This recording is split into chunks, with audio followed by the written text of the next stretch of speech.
রাজ্য জুড়ে চলছে নির্বাচনের ঝড়। শাসক বিরোধী প্রার্থীরা জোর কদমে চালিয়ে যাচ্ছেন প্রচার। রাজ্যের বিভিন্ন জেলাতেই প্রার্থীদের সমর্থনে পৌঁছে যাচ্ছেন স্টার ক্যাম্পেনাররা। নির্বাচনের প্রাক্কালে পুরুলিয়া জেলার পাড়া বিধানসভার তৃণমূল প্রার্থী মানিক বাউরির সমর্থনে এলেন অভিনেত্রী তথা সাংসদ সায়নী ঘোষ। পাড়া বিধানসভার ধর্মরাজ মন্দিরের মাঠে বিশাল জনসভার আয়োজন করা হয়। এই জনসভায় মূল বক্তা হিসেবে ছিলেন অভিনেত্রী সায়নী ঘোষ। মঞ্চ থেকে তৃণমূল প্রার্থী মানিক বাউরির সমর্থনে ভোট দেওয়ার বার্তা দেন তিনি। পাশাপাশি মুখ্যমন্ত্রীর জনমুখী প্রকল্পগুলির কথা তুলে ধরেন তিনি। এই দিন অভিনেত্রীকে দেখতে কাতারে কাতারে মানুষের ভিড় হয়। নির্বাচনের প্রাক্কালে অভিনেত্রীর এই জনসভা ভোট বক্সে অনেকখানি প্রভাব ফেলবে বলে মনে করছে জেলা তৃণমূল নেতৃত্ব। এ বিষয়ে পাড়া বিধানসভার তৃণমূল প্রার্থী মানিক বাউরি বলেন, সায়নী ঘোষ মানেই বাংলার মানুষের কাছে চমক। তার জনসভা থেকে তিনি যেভাবে মানুষকে উদ্বুদ্ধ করলেন, কর্মী সমর্থকদের মনের জোর আরো বেড়ে গেল।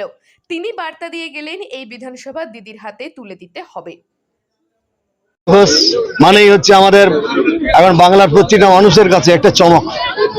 সুতরাং সায়নী ঘোষ যখনই নামটা শুনেছে আমাদের পাড়া বিধানসভার মানুষ, যে সায়নী ঘোষ আসছেন, এই নামটা শুনেই মানুষ আজকে উপচে পড়েছে তার ভিড়, তাকে দেখার জন্য, তার বক্তৃতা শোনার জন্য। এই জন্য আজ ভিড় প্রচুর হয়েছে।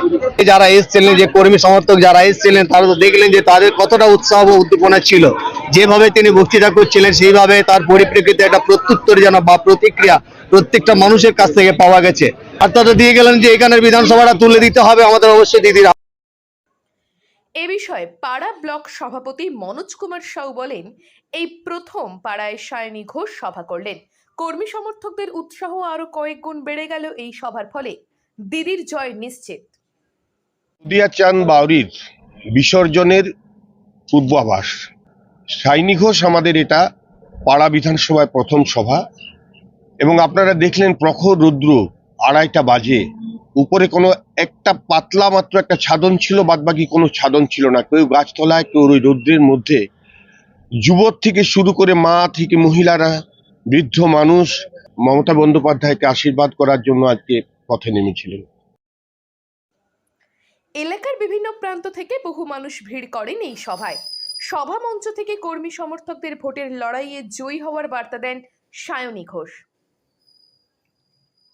পুরুলিয়ার পাড়া থেকে শর্মিষ্ঠা ব্যানার্জির রিপোর্ট, লোকাল 18 বাংলা।